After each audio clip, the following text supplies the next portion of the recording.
Hi, this is your host Swapnil Bhartiya, and we are here at Open Infrastructure Summit in Denver, Colorado. And today we have our old friend Jennifer Cloer. Hi. First of all, it's nice to see you again. Good to see you too. Yeah. And if I'm not wrong, your own career has gone through a lot of evolution itself. Yeah. You helped Linux Foundation a lot, and then you, I think, thought that it's time to try something else. Yeah. And you started a new company, a new project, and you worked on a very ambitious project last year, which was Chasing Grace. Right. So before we talk about everything else, let's talk about Chasing Grace. Some update.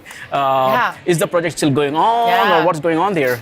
Yeah, it's absolutely still going on. So last time we talked, we were working on episode 2, which we premiered last November at the Saturday Night Live studio at 30 Rock in New York City, thanks to our sponsor Comcast and NBC Universal, who happens to own that studio, so that was convenient. But that was a really big night. We were able to give women in tech a platform, like one of the world's most iconic platforms for sharing their stories. So that was amazing.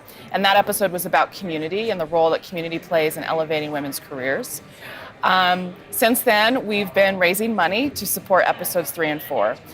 So Q1 of this year, we really spent fundraising. I'm happy to share with you first that Autodesk is our newest series sponsor. We haven't even announced that yet, but you can share that with your followers, Swapnil. So we're really excited about that. We're going to be going into production. Well, we're in production now. We're going to be shooting in June. That's episodes 3 and 4, which are going to take on a slightly different format. That's all I'm going to say, but it's going to be something different and interesting and new for everyone to check out. So that should probably be released in the fall. So keep an eye out for that. And we do need sponsors to finish the entire series, which is 6 episodes. So if anyone's interested, please get in touch, because fundraising is always the hardest part, but we're grateful for our supporters. Why do you want to change the format? Because I think the earlier format was more interview kind of format. Yeah, so the first 2 episodes are traditional documentary style format. Each of them follow 2 women around a certain narrative and kind of what they encounter and how they rise above these conflicts. I love that format, and I'm going to continue that format with 5 and 6. But with 3 and 4, mid-series, we want to shake it up and do something a little bit different to keep interest going and to frankly do something I've always wanted to do, and that is more of a roundtable format where I bring women together. You can get something very different when you bring women together having these conversations than just the one-on-one interview.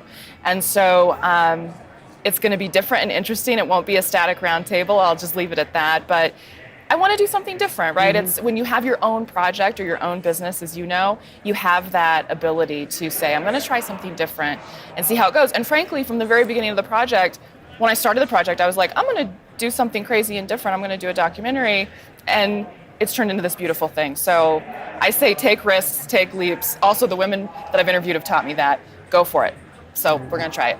Right, and as you work on this project, as we talked last time, it had an impact on you as well. Yeah. And if I am not wrong, you're also working on a new project with one of your old friends, Laura.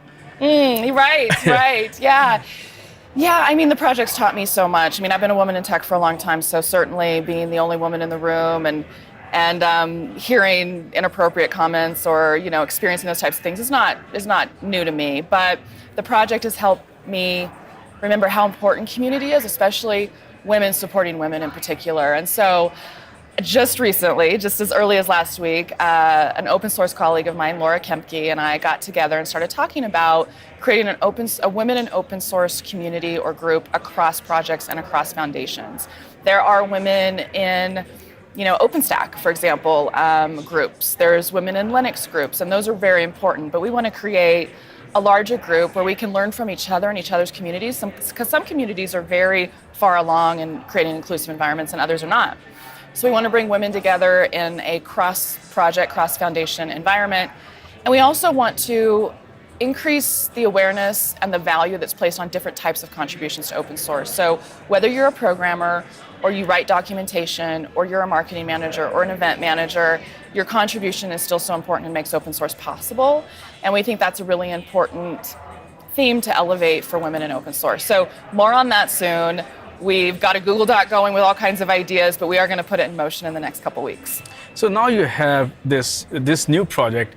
You started off with reTHINKit as a PR agency, then you got Chasing Grace and all this. So what is the structure of your company now? Sure, yeah. So 3 years ago, I left the Linux Foundation and I started reTHINKit PR. Because PR is kind of my meat and potatoes. It's what I've always done, and I enjoy it, and I still enjoy it. But I also started a production company to help me support and produce the Chasing Grace project. I've merged those efforts into one company, reTHINKit Media, which really does a number of things. It provides PR and communications counsel, but it also produces content, video, blogs, even music, photo exhibits. The Chasing Grace project consists of a traveling photo exhibit. So all types of content and all types of clients, a lot in the tech space, but we're expanding to support other types of companies across spaces. Frankly, we're talking about producing a Christmas album in another area, and I'll go into detail on that another time, but I give that as an example to show that we really are trying to expand the types of work that we can do. So content production and public relations under one tent, and the revenue from both of those can support the other, right? Because Chasing Grace is an independent project, but produced under that umbrella. So, all of that revenue can support that work. So this was a kind of how you restructured your company. Yeah. What about you yourself? How have you evolved? Yeah. From where you started, than where you are now? Right. I've learned a lot. I've evolved a lot. I think, I'm going to start sounding like a Brene Brown book or something. But frankly, what I've learned and what I've learned from the women that I've met and what I've learned from myself as part of this process is to allow yourself to be vulnerable, right? Put yourself out there. I was scared to put myself out there as a public advocate for women because in the tech industry, that can create a target, But it's been a good experience. Once I did, all I've received is support, and that's been amazing. And I've learned that when you put yourself out there and you bring to bear a good story and a good mission, that people want to support you. Because when we talk about women in tech, we have on TFiR, we have a dedicated section in women tech. And every time I publish anything, there's always some pushback, some criticism, some negative comments. And I realize that, a lot of people live in their own compartment. They're not exposed, so they don't know other side. But you said your experience has been positive so far. Yeah. So what is the difference? Is that because either the kind of people you hang, because it also depends, or the focus you have chosen because you have created your own bubble where you attract people who have that. Yeah. So what is it that... I don't know, because I'm a little surprised that I haven't gotten as much pushback or trolls online in particular. But one reason might be because our episodes are not published in full online. Right, we screen them at events to help underwrite the cost of the entire series. They will be available online when they're all finished, and then we'll see if the trolls come out. But Netflix doesn't allow ads, comments, so you will be safe. Right, that's true. If it's Netflix, we'll be safe.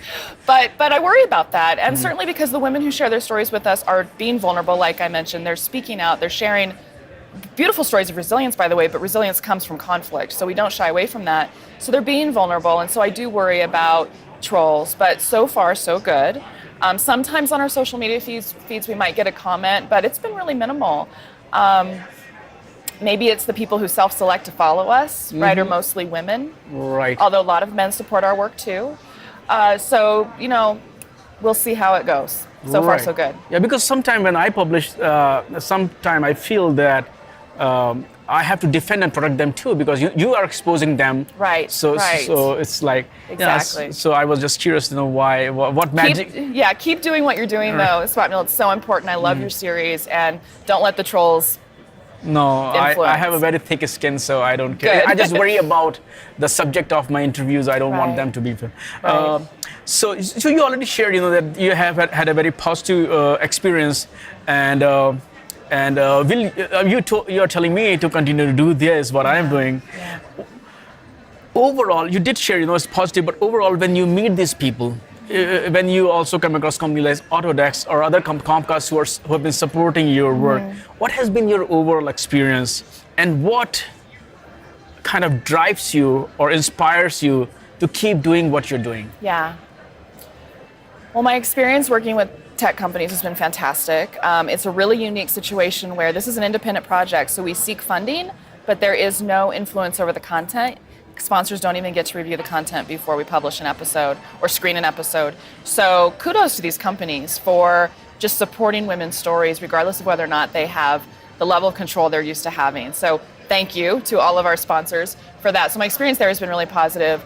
I think I'll say this, and that is, I've learned that, you're a storyteller. You can't have story without conflict. And sometimes individuals have expressed to me, oh, that's, the conflict is a little much. And, I always say, well, story without conflict is marketing material. Yes.